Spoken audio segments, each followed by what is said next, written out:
Good morning, Portland.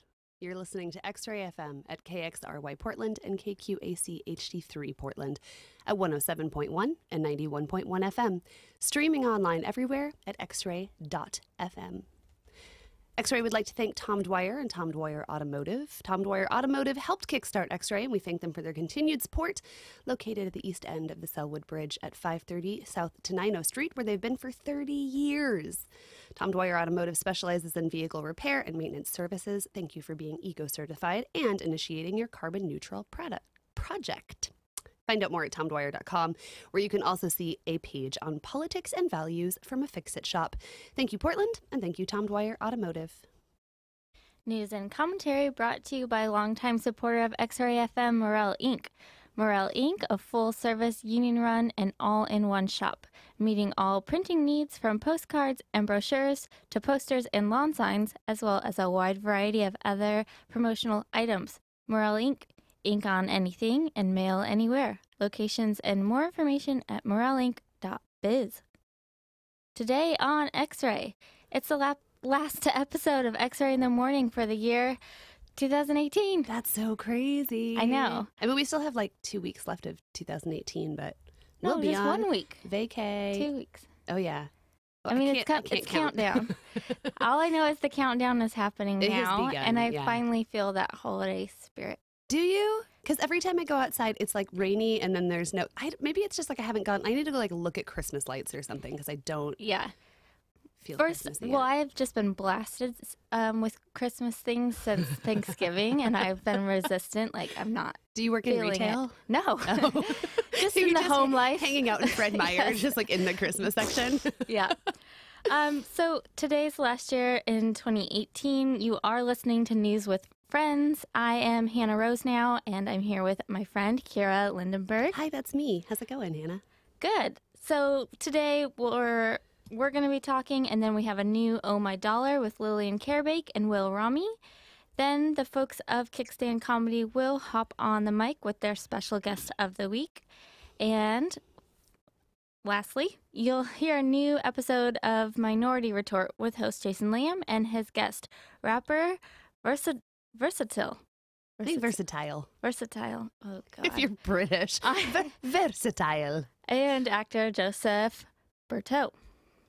You can always text us a comment or a question at 971-220-5979. That's 971-220-5979.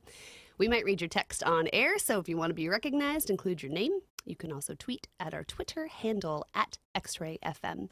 Also, all X-Ray in the Morning episodes are available on our archive at soundcloud.com/X-Ray in the Morning and in the iTunes store. And if we do a good job, you might be able to see us On video? I don't know video. why you're telling people this. Oh, Hannah. God. Anyway, yeah, we'll tell you more about it. If this goes well, maybe we'll release it to the public. Might Yeah. delete. Felt cute. I don't know. In just a moment, we'll talk about the news. X-Ray.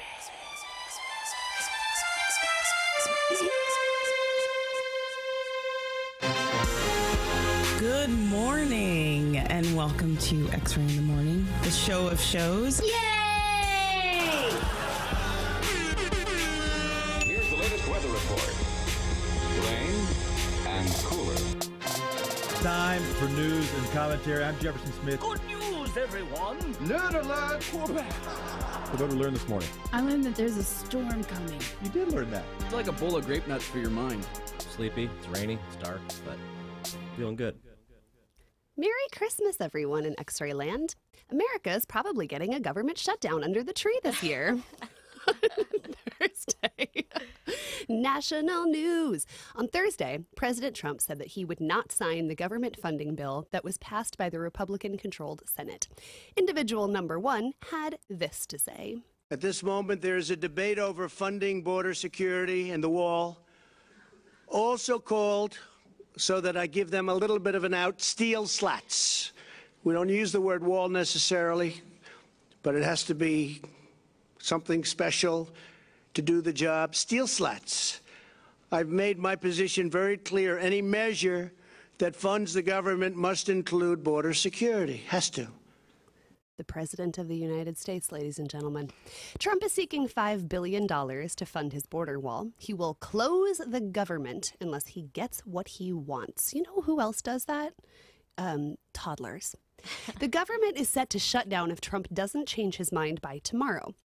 Critics of the border wall say that it won't reduce undocumented immigration or reduce crime, but they do say that it will cost more than current border enforcement and will, well, obviously, like $5 billion more, and will be less effective. Perfect. Cool. Many lawmakers have left D.C. for the holidays. Trump is scheduled to leave Washington for 2 weeks starting tomorrow. Without a funding bill, this is what we forget.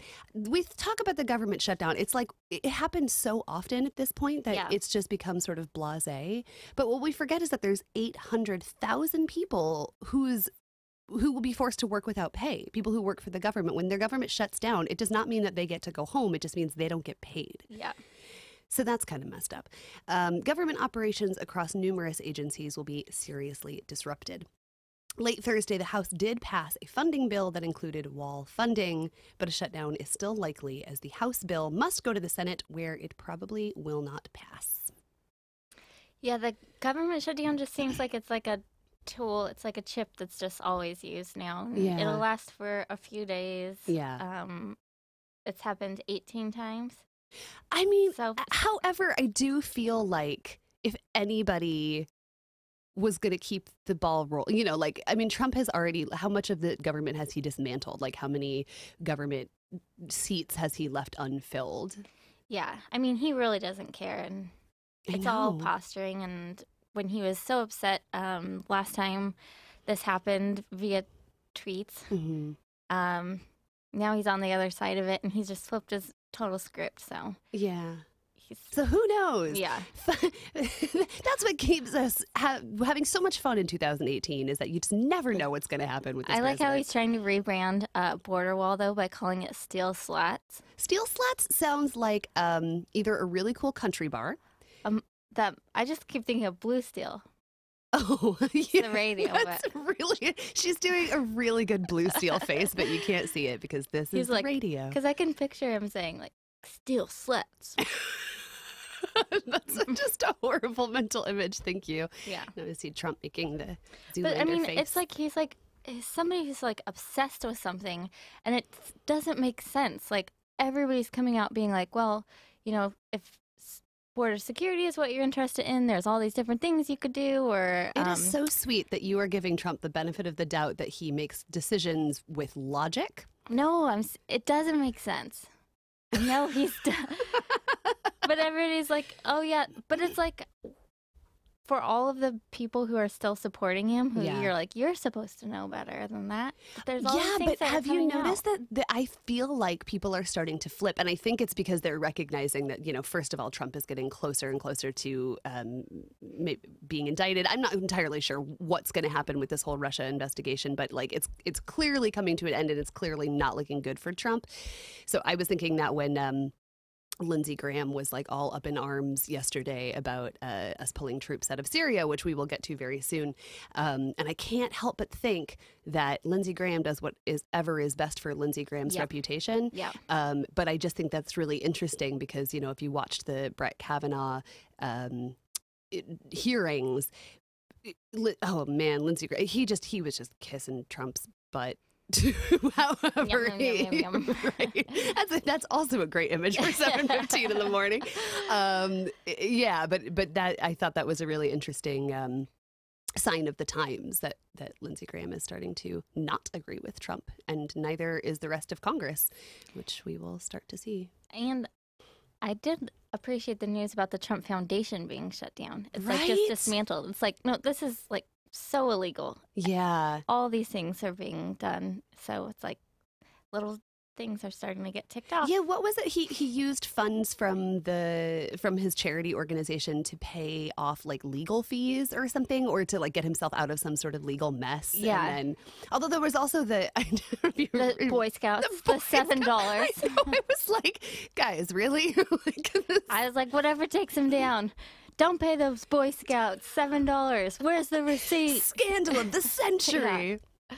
Oh man. Anyway, should we talk about some other? There's no shortage of national news. Yeah, the other big story this morning is the Defense Secretary James Mattis is resigning, or has resigned. Trump tweeted Thursday that Mattis was, quote, retiring. In his resignation letter, however, Mattis made it clear he was, quote, leaving so that Trump could have a defense secretary more aligned with Trump's views. Mattis's departure comes one day after Trump decided to pull troops out of Syria against the advice of his advisors. In the 2-page letter, Mattis blasted the administration, writing, quote, while the U.S. remains the indispensable nation in the free world, we cannot protect our interests or serve that role effectively without maintaining strong alliances and showing respect to those allies. Mattis, who supports America's traditional foreign alliances like NATO, has often clashed with Trump. However, officials said the president did not force the resignation. Experts expect that Mattis's departure will startle U.S. allies who are already confused by Trump's unpredictable and isolationist approach to foreign policy. It sounds like U.S. allies feel exactly like I do, Yeah. constantly startled and confused by Trump's unpredictable and isolationist approach. Yeah, there's a lot of things that could be said about this. First of all, it's so alarming and upsetting. And if I was James Mattis, I think I would do the same thing. Like, you don't want to work under a boss who is constantly, trying to pass policies that are inexact. I mean, if you're supposed to be the one who's advising and actually has like military background, right. I mean, foreign policy experience. In any job, you wouldn't want that, right? But it's also like, when you serve the government, and I don't mean this to be like, oh, James Mattis, you should have stayed, but it's so upsetting because if you don't agree with Trump and you do agree that James Mattis has some sort of expertise in this field, what you want is for the people who have expertise to stick around. Yep. But it's like they quit in defiance or whatever, you know what I mean? And then we're just like, well, now we're stuck with this situation where there's nobody who has has the U.S. interests that is a little bit different, like pushing back. Yeah, there's no pushback. Exactly. That is scary if everybody leaves and it's all just aligned. But if you've ever even worked under a boss that is not the president or does not have superpower. I have worked under a boss that's not the president. Then it can be really, really stressful and like well, that's what I'm saying. Like, if I was James Mattis, under that pressure, right? For my own mental health, I would leave. But it's just scary. It's scary for the rest of us. Yeah. So, and that sums up the last 2 years, I think. I think soon we're going to go to Talk Media News, but the reality is that I don't have my chat open, so I have no idea if they're on the line or not. So we're just going to keep on talking about news. For those who follow the stocks, the stock market did tumble yesterday. The Dow lost 2%. Yeah, that is really.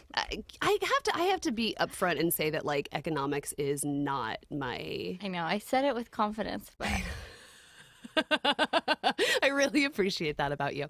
So, yeah, the Dow lost 2% yesterday. It closed below 23,000 for the first time since October of last year.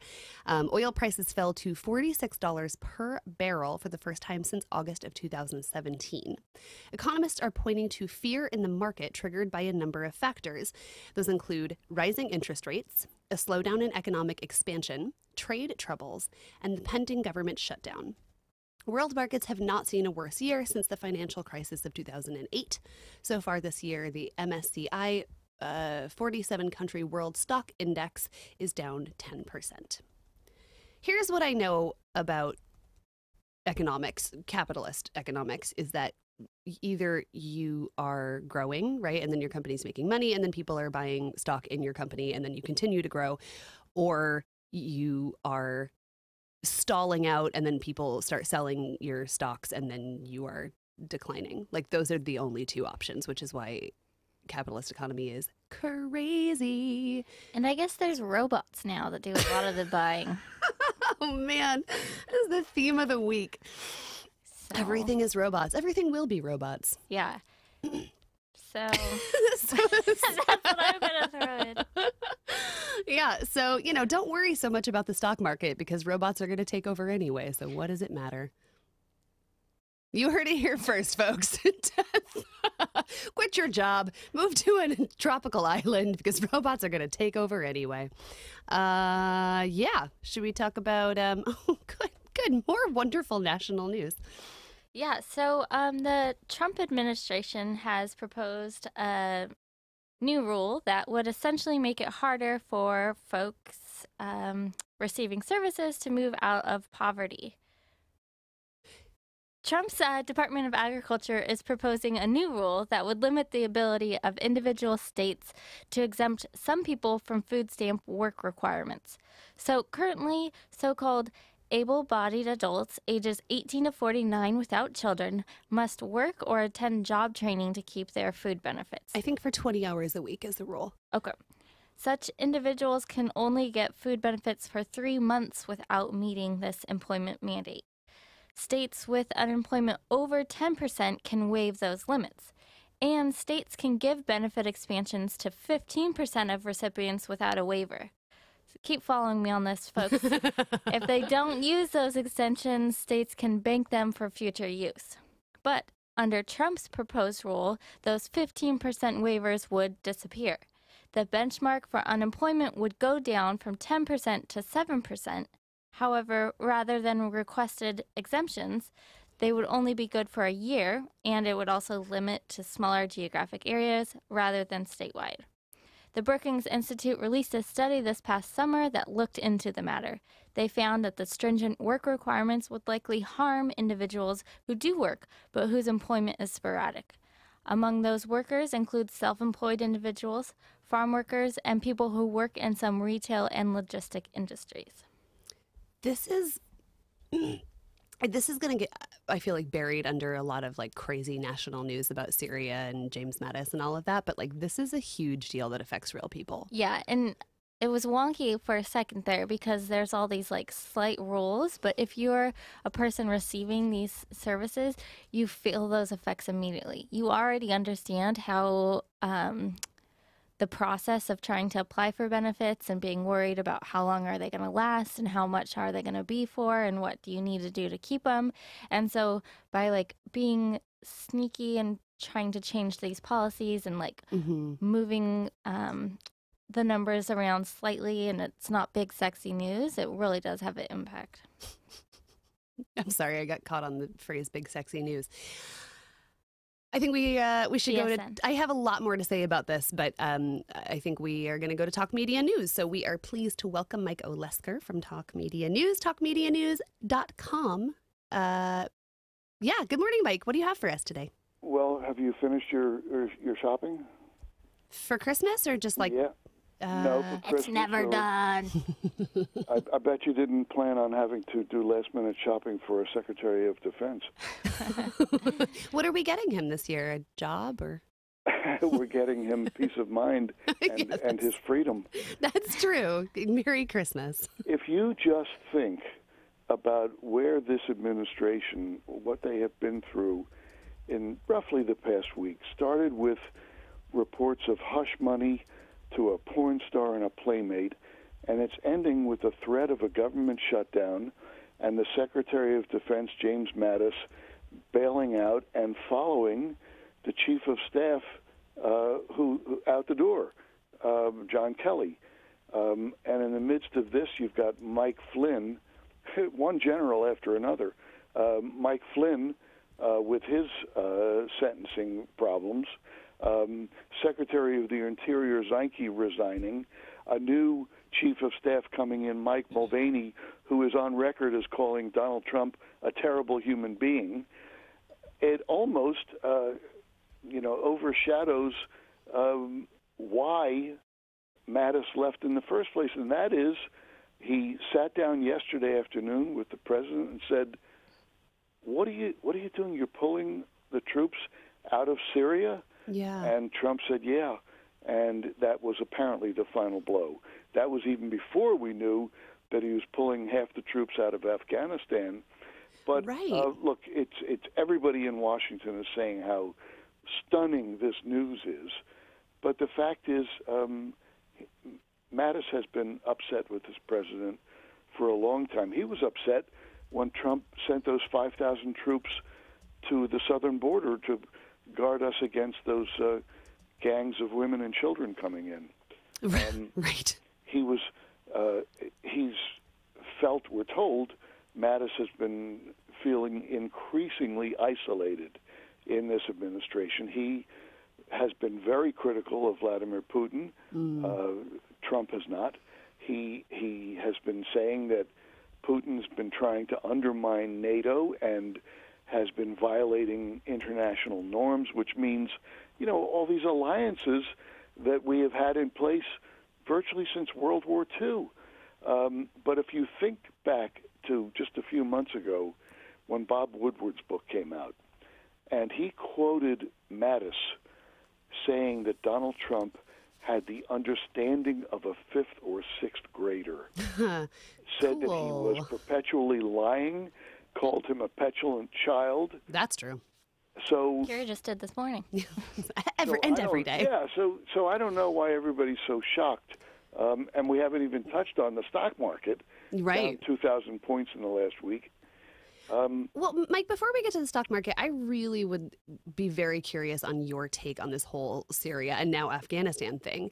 It's just like every other move that Trump does that comes out of left field. I can't tell if this is like a strategic plan or if he's just like, well, I promised people that I would bring the troops home and that, we would stop spending government money on defending other places. I'm just going to bring them home. Or does it have anything to do with Russia still being there? Yeah, good question. I'll tell you something. I have mixed feelings about this, and that is I am a child of Vietnam. I was draft eligible during Vietnam. Oh, yeah. And I can still remember going through Fort Holabird in Baltimore for my physical and the tumult, and that's where we began to hear phrases like the credibility gap, that the government was lying to us consistently about Vietnam, about body counts, about light at the end of the tunnel that turned out to be an oncoming train, not peace. And we learned there, as we had never learned before, that governments routinely lie to us. And we have now been in various wars for 17 years. So the thought of pulling out of Syria, of Afghanistan, many of us feel like, yeah, why not? Why are we there 17 years later? Right. Part of this is the method. Donald Trump apparently took it upon himself, and the way it feels with all of our national security people and our military people, who I must say I have more respect for than this president, with all of them saying this makes us less secure. Absolutely, and it makes us look wishy-washy. It makes us look like this is one more attempt at distracting us by Donald Trump. That there's so much else going on that hey, here's one to deal with. Because as the outrages become greater and greater, and as they pile up, and he needs more distractions, he needs bigger distractions. That's a good point. My fear all along was that as the crimes, the misdemeanors and felonies piled up, that he was going to do something really dangerous, like start dropping bombs on North Korea, as one more way to distract us and to say, hey, how can you impeach me now? We're in the middle of a war. Right. So this is a big step. And if things get out of hand as a result of pulling these troops, what's he going to say? Hey, I got to hit back at them. You can't pull me out of here when I'm in the middle of a battle with ISIS, who, he tells us is dead. We're done fighting ISIS. Meanwhile, I just heard that Syria is saying that, they're receiving threats from Turkey as well. So now if they don't have U.S. support to fight ISIS, they're just going to turn around and focus on Turkey. And so now nobody's fighting ISIS, and I'm pretty sure they're not defeated. What I think is happening is that we are getting closer to the end. The end of what, Mike? We had a report last night that on NBC that Mueller will release his report in mid-February. Now, if NBC has it, the White House has it too. And I firmly believe that this is adding to the sense of hysteria in there, that Donald Trump is getting more and more manic, and that this is his reaction to this. And we haven't even gotten to his kids. I mean, that has to panic him as much, if anything does. I mean, he's always thinking about himself first. Yeah, I was going to say. But, probably cares but he more does about seem himself first. devoted to his kids. Yeah. And they are vulnerable. Yeah. And so I think that's why we see him acting out in these really manic ways and distracting us with bigger and bigger distractions. Yeah. Wow, manic actually, that's sort of, and I don't, I'm not a healthcare professional, but that's what it feels like. Yeah. You just never know. I'm also curious on your take on the stock market issue. Well, the market doesn't like chaos, and right now we are dealing with a lot of chaos, and I think that's part of it is maybe a correction that it was doing so well for so long, but usually it does pretty well at the end of the year. I think that this is, I'm no economic expert, but I think that this is a reaction to the general chaos in Washington. Right. Yeah, absolutely. And I feel like that's part of why the stock market was so strong for the last couple of years, because everyone knew that, Trump is, he cares about money, if nothing else.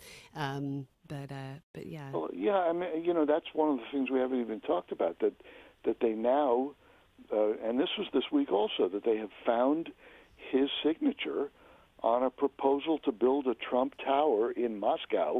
Right.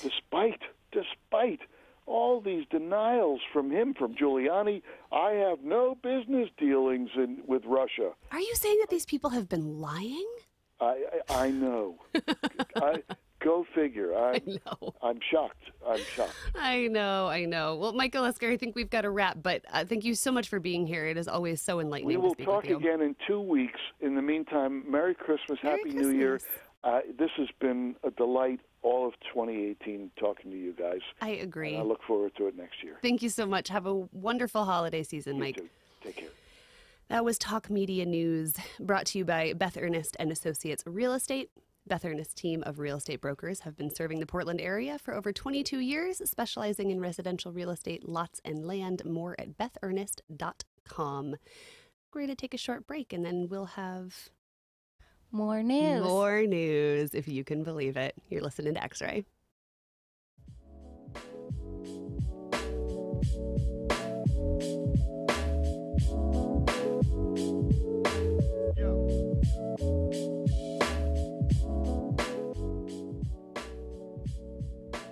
Support for X-Ray FM comes from 11PDX Magazine, Portland's monthly music magazine since 2011. 11PDX highlights the local music, visual arts, film, and literature communities and is available at over 250 Portland metro locations or online at 11pdx.com, Twitter at 11pdx. X-Ray FM is supported by Reach Now Portland, offering car sharing by the minute and multi-day rentals of up to 5 days. Reach Now Car Sharing gets Portland to work throughout the city and out of town. More information at reachnow.com or portland at reachnow.com.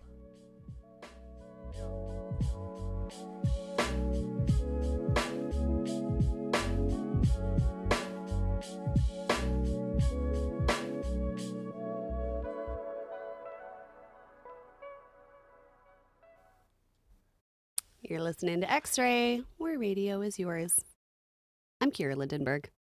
I'm Hannah Rosenau. Thank you. I was going to introduce you, but then I couldn't remember how to pronounce your last name, so thank you for doing it for me. Of course. Should we talk about more national news? Yeah. It's pretty exciting to hear that the Senate has passed a bipartisan criminal justice reform bill. I thought you'd be excited about this. This is your jam, huh? Yeah. And So this bill, again, it's not getting that much news right now, but I think it's really exciting to hear about. So the criminal justice reform bill was called the First Step Act, which was backed by Donald Trump, actually, and passed 87-12 in the Senate on Tuesday night. The bill will go back to the House, where it is also expected to pass. What this bill would do, among other things, would allow up to 4,000 inmates to leave prison by increasing the amount of time that can be cut off of a sentence due to good behavior. It will also mandate the provisions of pads and tampons to female inmates. It will outlaw shackling during childbirth and require that prisoners be placed within 500 miles of family. The fact that those things are just now being dealt with, like, makes my stomach drop into my butt. And I mean, again, the First Step Act, I'm glad they're calling it that, because it is just the first step of many. First step, but there have actually been some state laws that talk about at least the provision of pads and then outlaw shackling. And there's a difference between getting the law passed and then actual enforcement and implementation. Good point. Because there's also just a new report out that basically shackling of women during childbirth who are in custody continues to happen. Oh my God. And there's been outrage about it for probably since it's been happening, but more and more it's gaining attention, but it's still happening. So hopefully this, again, brings more attention and puts a little bit of teeth behind it. The First Step Act would also prohibit the stacking of mandatory sentences for certain gun and drug offenses and make the 2010 Fair Sentencing Act retroactive. So the Fair Sentencing Act changed sentencing guidelines to treat offenses involving crack and powder cocaine equally. Also, again, the fact that we just now are getting to this. I mean, I that was 2010, but like, seriously? Yeah. I remember learning about the arrests and sentencing of the difference between crack and powder cocaine was one of those moments when you realize that the how racism plays out in institutions and how real it is and how it's not, I think it's really easy to dismiss people who are like, the system is racist, and you're like, well, there's lots of things to say about the system, but then you see that's it was very so specific real and explicit. And so I'm glad that I'm glad they're doing retroactive. I wish that there was something in here about folks who have been charged with marijuana crimes, but that might have to be state by state as they legalize. Yeah, that's a good point. And this bill would only affect the nearly 181,000 people who are incarcerated in federal prisons. However, the changes it makes reflects reforms implemented in many state laws. So again, this is only 181,000 people incarcerated, and we know that the U.S. has a mass incarceration problem where we have many more than that. I'm going to look up the number right now, because no matter what it is, it's going to be close to 1 million. I can't. That hurts my heart. And folks might have heard about Sheridan Detention Center in the news, and that is Oregon's federal prison for men, for incarcerated folks. So these changes will start to impact them.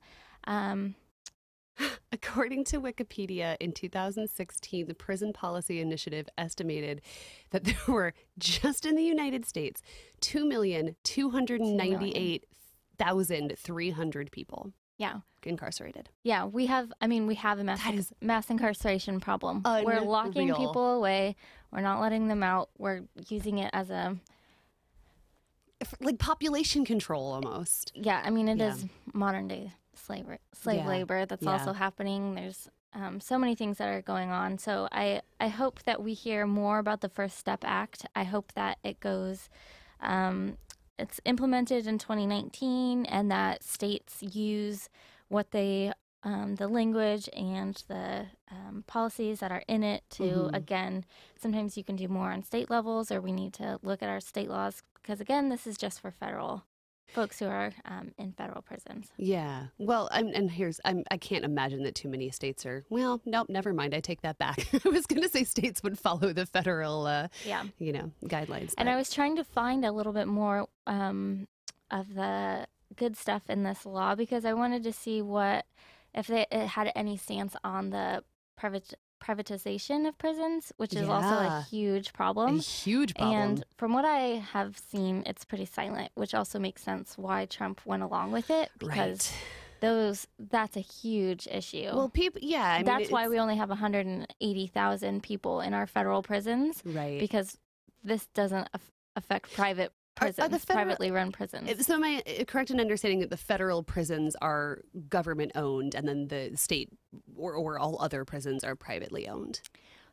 Well, I'm not an expert on this, but I was looking it up, and there's a long list of different categories of places. So there's state, there's different federals, there's like federal prison camps, there's that one sounds fun. There's privatized, which actually are the majority, and we need to see some action on that if we really want to make a difference. But that's going to be the tough thing, right? Because it's easy to where rally the money people, is. Right? It's easy to rally people That's and say like, no regulations don't put are chains on people. Well, if they're giving birth and everyone's like, yeah, we're humanitarian. It's actually not that easy because it's still happening. And well, yeah, that's fair. Nobody's willing to actually make laws. I don't even think we have a law against it in Oregon. She's wagging her finger at I me know, right I'm now. getting it. I don't because I remember bringing this up at a meeting once and people not believing that it still happened. Right. Like, oh, that doesn't happen here. And it's like, but I'm telling you, there was a report out that it just happened. Yeah, and that is, you have to look for the silver lining in things like, the last 2 years of politics, which has been absolutely out of control. And every day there's a new thing that, whacks you in the face with how horrible it is. But the silver lining is that things are coming to light. And I feel like there's much less, even in my own brain, I'm I'll go ahead and admit that there in the past have been times that I'm like, oh, people are over exaggerating because you don't want to believe it. Like it's easier to walk through your life if you can think, people that these issues are being over exaggerated. But I think in the current political climate. And when you think about just like the small wins that you can get. So there was a study in New York, and over half of the inmates did not have access to menstruation pads or tampons during their time. I mean, that's a basic human right to me to be able to have those, and they're not provided, or you have to pay for them. What? So it's just an additional thing that you have to pay for while you're in prison. And so people think that's something small. That's huge. Yeah. That's huge. I don't even have a comment on that because it's outrageous. It's not even logical. I can't. At some point, every time we do this, there just comes a point where I'm like, grumble, I can't talk about this anymore. So let's just keep our eye out on this First Step Act and see what other kind of reform trickles down from it. One more thing I wanted to say about reform. this. TM. One more thing I wanted to say about this is you were talking a second ago about making these laws retroactive, which means that people who are incarcerated, maybe their sentences will be shortened or whatever because of new laws. There are also I haven't had the time to sit down and read the entire farm bill that was passed yesterday. You haven't? I have to sleep, Anna. Come on. Yeah, but I think one of the things that was included is hemp. Yeah, about hemp. And I don't know the exact wording. What I've heard from the rumor mill is that it has to do with all cannabinoids that are hemp derived except for THC have now been legalized. And I don't know that there's a whole lot of people in jail for, CBD use. Yeah. But this is a step towards on this one, again, you have to use your critical thinking skills because I've also seen some talk that the way that it's written is it's really going to monetize this new field of growing hemp. Oh, absolutely. And so it's like all of a sudden, and then so people who have drug offenses won't be allowed access to this market. So you can but that's my point is that like maybe this is like a little glimmer of light. That's what I'm saying. This is a good thing, and then when we get it in our state or when states get this, it's time for them to go pick through the little the details of it and make sure that it's actually equitable when it rolls out, and it's not just like creating a new system that people of color and low-income people and people who have committed crimes are shut out of. Yeah, absolutely. Very well said. And we'll have to talk more about this because I do think that, the legalization of hemp, which is, I understand, not a correct statement, but, that is, that's going to be a huge deal for Oregon. So we'll have to come back around and talk about that story at some point. Yeah. In the meantime, I don't know. What do you think? More national news? Should we move on to... No, let's go local. All right, let's go local. Talk about something while I scroll down on my script. But I'm scrolling. Could you sing us a little song? I'm just looking. Gonna reform prisons. I do want to talk about the woman charged with fake witchcraft days before Canada scraps their archaic law. I did watch Sabrina, the revamp. They did a solstice special. Okay. This has nothing to do with that, but it's witchy. So last week, Canada repealed a handful of laws that have remained on the books despite being unconstitutional, archaic, or redundant. One of these was Section 365 of the Canadian Criminal Code. That law made it illegal to practice fraudulent witchcraft. I'm sorry, as opposed to, Well, despite the fact that this law has been slated for erasure, a woman was actually charged last week with this. In mind, police in the town of Timmins told a local news source that allegedly a local woman who maintains an alias and holds herself out to be a self-proclaimed spiritualist, medium, and clairvoyant attempted to elicit funds from a Timmins resident in return for protection from some form of potential danger likely to occur to her family. The accused is a 33-year-old woman whose nickname is the White Witch of the North. She told CBC that she is not actually a witch, but rather a psychic. Get it straight. And her nickname was given to her by others. The accused woman... That's true. That you can't hold somebody's nickname against them if they didn't give it to themselves. I mean, that is a literal witch hunt. Yeah, so the accused woman, she's summoned to appear in court next month.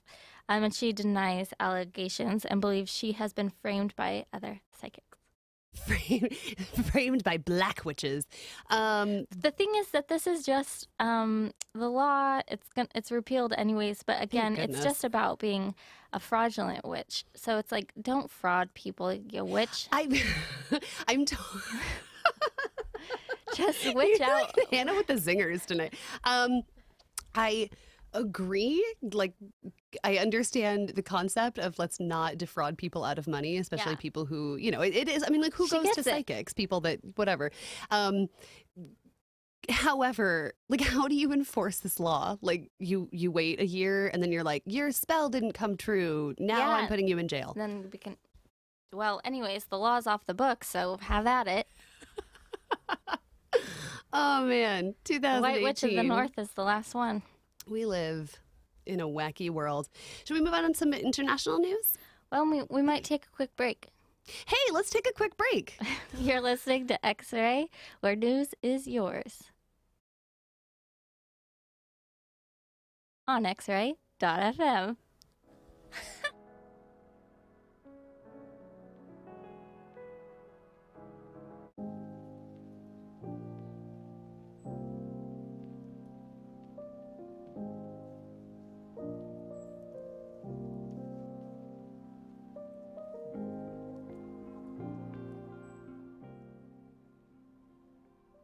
XRAY FM wants listeners to know about REACH Community Development, a nonprofit that has created quality, affordable housing for working individuals, low-income families, and seniors throughout Portland Metro since 1982. To support housing success, REACH also offers a series of programs and services that help residents pursue and realize their goals. Creating quality, sustainable homes and empowering residents to achieve their goals builds a strong sense of community. More information at reachcdc.org. XRAY FM would like listeners to know about Outside In, a nonprofit helping homeless youth and other marginalized people improve their health and become self-sufficient. For over 45 years, Outside In has been creating transformational change for the most vulnerable members of our community.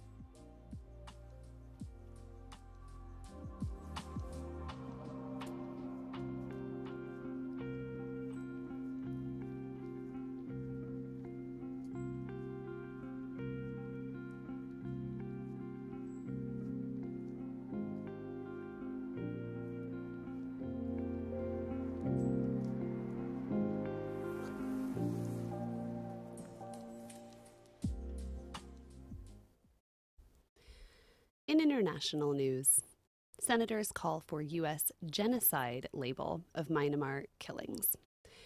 A bipartisan group of senators called on Secretary of State Mike Pompeo to designate the killing of Rohingya Muslims in Myanmar a genocide.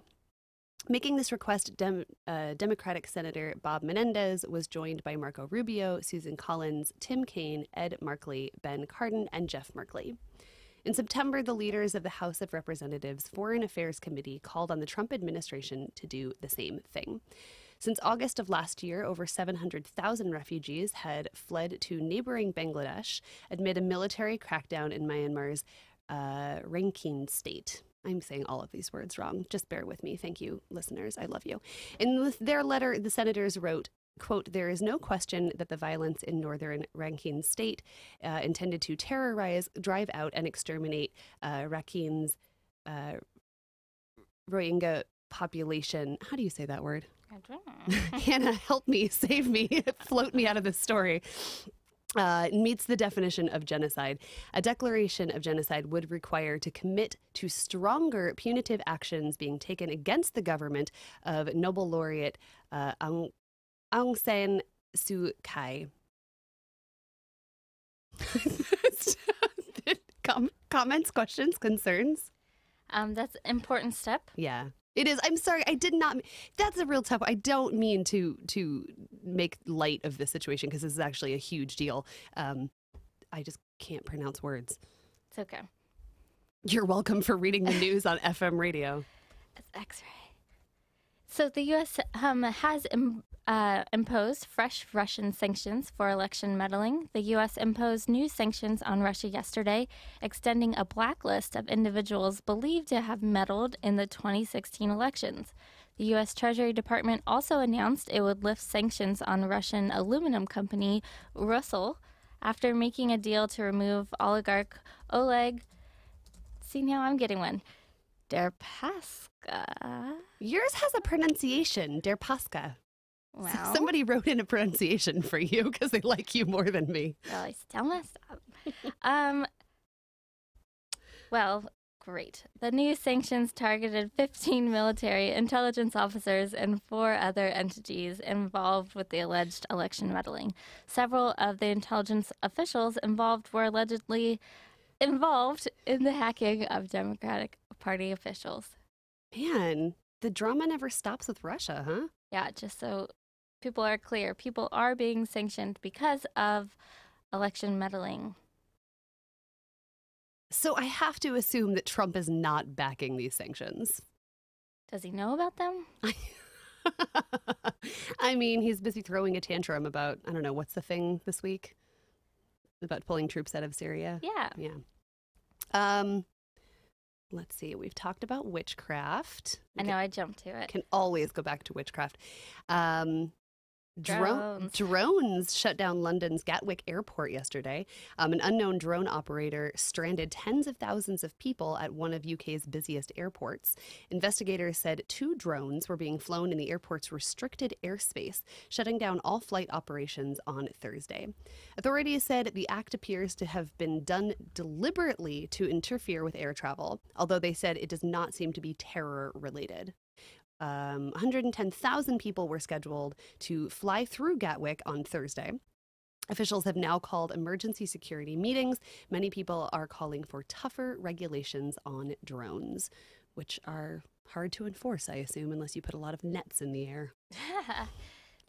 But we actually, Oregon was a little preemptive in our drone management, and so when they were becoming hot robots. The hot robots in town. The hot robots in town. There was like laws about what we could do or where they could go because there was a concern about privacy. So how can you actually stop a drone from coming over, like flying? Can you protect your airspace over your own house? And so there was like rules made up about that. And then obviously they made it illegal to weaponize drones or being able to fire things from drones. That's good. But then they made certain exceptions, which I thought were funny, such as inoculating cows I'm sorry, what? Inoculating cows. So they're shooting what, little syringes? Yeah, exactly. Cool. You get a vaccine and you get a vaccine. And then also... It's really unfortunate nobody can see your hand motions because they're real good. They're just little syringes. They're little, just imagine little finger syringes coming out of little drones and you've got it. But then also controlling wildlife predators such as wolves and coyotes. And there was like this big controversy about it because there was some debate because drones can shoot non-lethal bullets at wolves. People are like hunting wolves with drones. No, they are not. They could. No, I have no idea. I'm not telling you they're not. I was just being exclamatory. Yeah. In a total of all I can think about this week is Robot Takeover. My roommate, when I got home from work yesterday, was like, "You need to watch this video," and he made me watch parts of that. The Joe Rogan Elon Musk interview that I just had it had totally slipped past me. I didn't have you watched any of that? Is it about the tunnel? Well, there was a part about the tunnel, but it was mostly about how robots are going to take over the world and how the only way that we can deal with them is that we've got to put chips in our brain. Oh. Yeah. Oh, that. Oh, yeah, robots. But luckily, Joey said that robots can't climb the stairs. So we're just going to go upstairs, and that's how we're all going to survive when the singularity hits. But they can fly. And it's like, God. What good is going upstairs if robot drones can shoot you with syringes? Oh, so enjoy life while it lasts. Anyway, let's talk about regional news. The city expects to increase the goal for housing bond. Mayor Ted Wheeler is expected to announce a higher goal by late January for the number of homes to be built or preserved with Portland's affordable housing bond funds.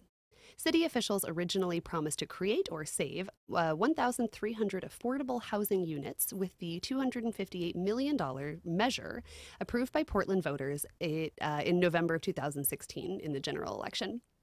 This year, Oregon voters approved an amendment to the state constitution, allowing the city to partner with private businesses and nonprofits on such projects, which could potentially increase the number of units the bond can help finance, which is good because we need more housing. Because Measure 102 was approved by Oregon voters, Metro also expects to produce and save more units with the $653 million affordable housing bond. Because Metro knew that both measures were going to be on the same ballot, it was able to promise the goal would increase from 2,400 to 3,700 units if the amendment was approved. Metro plans to distribute the money based on the respective shares of assessed value of Multnomah, Clackamas, and Washington properties, including the 4 cities within those counties that qualify for U.S. Housing and Urban Development block grants. That would be Beaverton, Portland, Gresham, and Hillsborough. Portland has a 37.81% of the assessed value in Metro's jurisdiction, and so is entitled to receive about $211 million. So I don't know nearly enough about housing. I mean, this would be a Jefferson topic. I'm going to let him go off about this one, but I can say that money going towards housing in cities that are becoming increasingly populated, where housing is becoming increasingly more expensive and hard to find, is a good thing. I'd say so. And we were really glad that Measure 102 passed, so it'll be interesting to see how all this money does get spent. So another interesting development is Portland Design Commission has approved plans for a new 35-story downtown hotel. If built, the tower would be the 5th tallest in Portland. It is planned to be constructed on the site of the landmark Alder food carts. With advanced luxury amenities, it would be the city's first 5-star hotel. The design includes a ground-level food hall, roll-up street side doors opening onto 9th Avenue. Roll-up street side doors opening onto 9th Avenue would be completed. So rather than 4 sidewalk-long options for meals, Portlanders would get a single street of food. 9th Avenue would also be redesigned to slow down cars and encourage pedestrian travel. It's not known when construction will start. Portland has seen 800 new rooms open up this year alone. More hotels are currently under construction. As of late, the once tight hotel market in Portland has loosened up a bit with more vacant rooms available. Everybody wants housing in Portland, whether you live here or not. That's interesting. Are these the food carts that we were trying to save? That there was the big push a month or two ago? Well, because there's that lot. I didn't know that people are trying to save them, but there's that huge lot, which is like, this is the most popular. Which is my favorite. That's my favorite Indian food in town. Yum, yum, yum. There's also like the one on 4th. Oh, yeah, down by like 4th Valentine's and well, a little over. You sure. I know these food carts by what bar did I go to before I went to get food at this food cart. But it's like a lot, and I know that lot also sold though. So did it? Yeah. Ay. So what food carts do we have left? I mean, there's so many. It's just that not in my heart, Hannah. Yeah. I need at least 100. Hopefully they'll be dispersed into other places in the city, but and it sounds like they're trying to keep one row of them, but it's like battling who gets to go there. Sure, that's true. I mean, I guess in a city where real estate is, so desirable right now, it doesn't make a whole lot of sense. I mean, it makes more sense to build up than out, but it's like emotionally But it's like when you hard. take down the things that makes the city cute and unique to build a hotel for people, a 5-star hotel for people to come see this unique city. It's like, oh, you're here, but none of the things you came to see are still here because we crushed them so that you could have your 5-star amenities. You can sit in your hotel room and watch episodes of You're going to have a great view. Like. It's going to be a 360 view. Right. You can sit and watch episodes of Portlandia that will show you what Portland used to be and what you're You can see the sprawl from your That's 35th true. story. That's true. See all those people moving out? See all those people fleeing it's a family with to suitcases. Vancouver or whatever. They don't fit in your studio apartment. Yeah, no, that's true. I mean, man, I don't know. That's such a tough situation because it's like, I go back and forth between there's a reason why I love Portland, and it has to do with food carts and weird bars and naked bike rides and, things that like the more people that move here and the more expensive real estate gets, the more art's going to move out and it's just going to become San Francisco or, every other city in the U.S. And then there's part of me that's like, change is inevitable. There's no way we're going to stop it. The snowball is already rolling, so just embrace it. Go get a job at the 5-star hotel. Cool, that's what I want to do. Oh, man.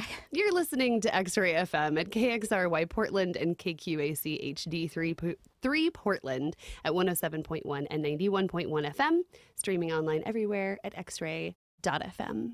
I'm sorry, I had to cut you off legally, Hannah. Yeah, good. Did you have more to say about food carts and 5-star hotels? No. All right. Let's, do you want to talk about the Oregon Zoo's? The Oregon Zoo's famous otter passed away. And she's biting her nails. I'm just going to describe to everybody what you're doing because they can't see you. So Eddie, he played basketball. That's what he's most famous for. Among other things, but we won't talk about them on FM radio. No. So Eddie was originally rescued in California and was unable to survive in the wild. He arrived at the Oregon Zoo in 2000. At almost 21 years old, he was the oldest living sea otter. Most males only lived to the age of 15. Sadly, he was euthanized Thursday. Eddie had become a beloved zoo resident and a bit of internet sensation. A few years ago, keepers taught him how to slam dunk toy basketballs in order to help treat his arthritis. Oh my God, it's the cutest sentence I've ever heard. I know. And I've seen those videos and they did bring me joy. Everybody should look at those. Eddie is so famous for many things that we won't talk about.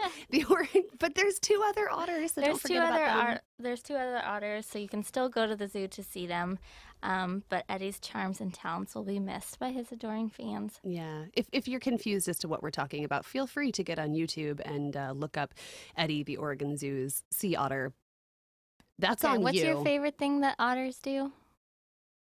Mine's that they hold hands when they sleep. Oh, boy. That was just a real... I like that they can open their own food. Okay. I mean, they're just She's cute. practical. The thing that otters do that I like is that they exist and they're furry. There's and you this can one look of at a them. video that's like teaching you how to pet it. It's like, What? It's like tap, tap, tap, tap. Oh, the otter is pet teaching me. somebody how to Yes, pet it's it. like- God, I thought it was like an instructional video. No. He's all like, I like it. I like when you Scratch. scratch my Yeah. ears. Oh my God, that's so cute. It All right, is. that's my new favorite thing that otters do. Yeah.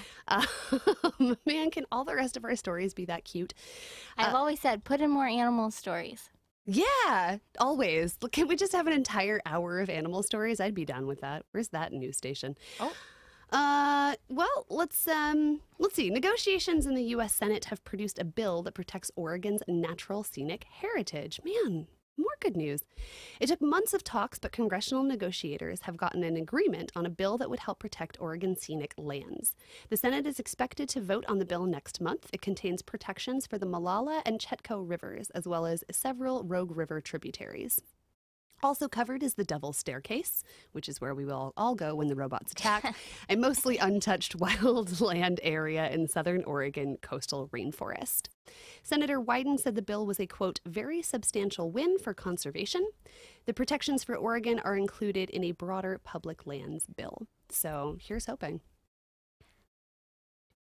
Yeah, I think we've got time for one more. Hannah, you want to talk about our wild card? Yeah, it looks like a judge has ruled against New York State's ban on nunchucks. I didn't read that headline before I said let's go ahead with more news. You got it. Judge Pamela Chen ruled that the New York State ban on nunchucks was unconstitutional. They were originally banned in 1974 out of concern that, quote, muggers and street gangs were using nunchucks. I'm sorry, I have to stop you because... Was that reality, or did they watch That's what I was like. Teenage Mutant Ninja Turtles too many times? Warriors come out to play. But that wasn't until the 80s. Well, then apparently all those movies we watched in the 80s, I thought that they were just like based on comic books, that they were based on real life when people used to attack with nunchucks. Yeah. So the plaintiff, James Maloney, was charged in his home for owning nunchucks in 2000. What? He filed a complaint in 2003 trying to overturn a ban on nunchucks, even in private homes. Chen couldn't remove that single part of the law and ruled that the law was in violation of the Second Amendment. The Second Amendment that explicitly talks about nunchucks. Yeah. That's, this is like, oh man. Of course I don't want to be attacked with nunchucks, but there is a little part of me that wants to time travel to the time. I think also it's New York City. There's like bad guys with nunchucks. People are wearing like ninja costumes. There's a lot of like gross mist that's coming up from the sewer grates and turtles running around fighting crime. Yeah. I mean, you know me, I'm going to say it was probably racist. Is it against ninjas or? Yeah. I don't know. I don't know. Something was happening in 74 that we don't know about in nunchucks. Yeah, you had to go there. Can we just go back to Ninja Turtles? Sure. I'm sure there was something. It was, yeah. Anyway, that was News with Friends. You're welcome. If we left you with anything, let it be mental images of Ninja Turtles. That was News with Friends, brought to you by Morel Inc. Find out more at morelinc.biz. X-Ray in the Morning is also supported by our presenting sponsor, Tom Dwyer Automotive. Find out more at tomdwyer.com. And now for a new episode of X-Ray in the Morning's personal finance show with host Lillian Carabake and producer Will Romy. Then Dylan Reef and Michael Nackstead of Kickstand Comedy will hop on the mic with their special guest of the week to discuss local stand-up. And finally, we'll end with a new episode of Minority Retort with host Jason Lamb and his guests, rapper Versatile and actor Joseph Berteau, to discuss the 35th anniversary of Brian De Palma's Scarface. This is X-Ray. Stick around. Radio is yours.